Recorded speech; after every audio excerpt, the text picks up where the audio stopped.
Another day, another Nintendo Switch. That's what they say, right? This one's not turning on at all, and the customer reports that it's not charging, and it wasn't connecting to the TV correctly via the dock before all this started happening. So let's have a look at that USB-C port.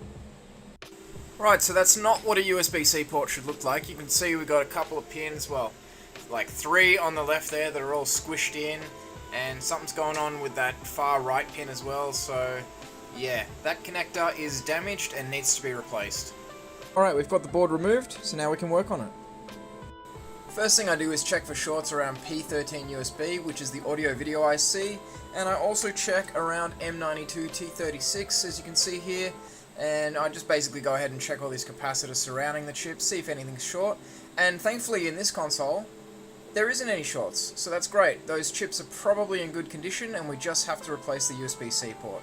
So the way that I remove the port is I have this jig here that's holding the board and I've just got it hanging over the table basically. I'm going to heat up at the bottom until the port drops out and then we can proceed with the next step.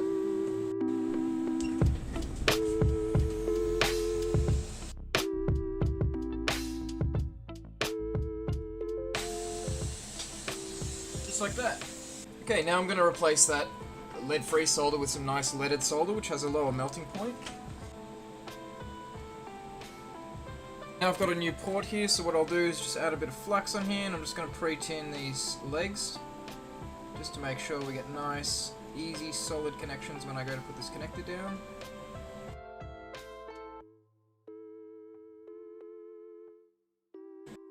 Right, so that's with the area prepped. You can see I've mostly cleared the solder from those ground holes there, and I've just cleaned up the pads themselves, so they are all ready to go. Let's put the new connector on.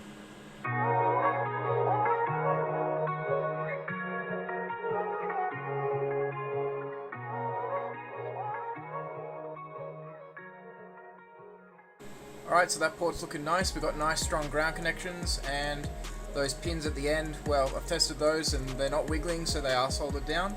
Hopefully the row underneath the connector is actually soldered, but we're also flat to the board and everything here, so all looking good so far.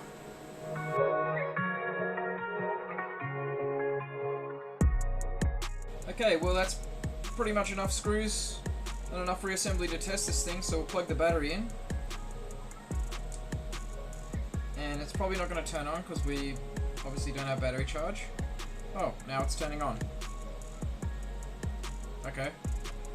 So the port must have actually been shorting something out, which is interesting. But now it turns on. So that's awesome. And we are pulling a nominal charge. 15 volts, 1.1 amps. So it's negotiated PD. We have the beautiful charging symbol. And if we reverse the cable as well, we should have the same result. Bam. So now we just need to check this thing in a dock and make sure it comes up on the TV.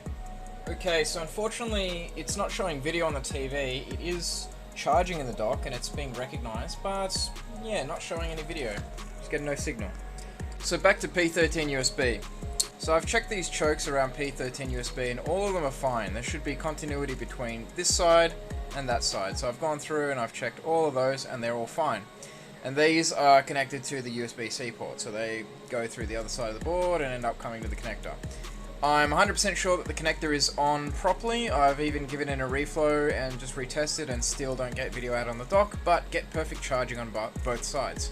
So now I'm suspecting that P13 is partially faulty.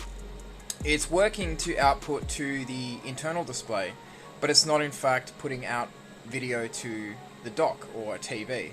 So I'm going to try replacing it and retest.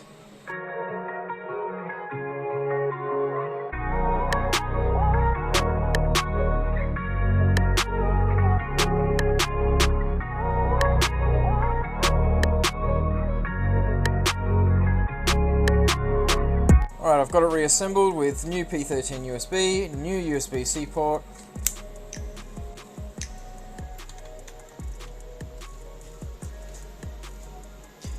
Yes! So, all because of this tiny little P13 USB chip, and this is how tiny it is, right? This is the size of my hand.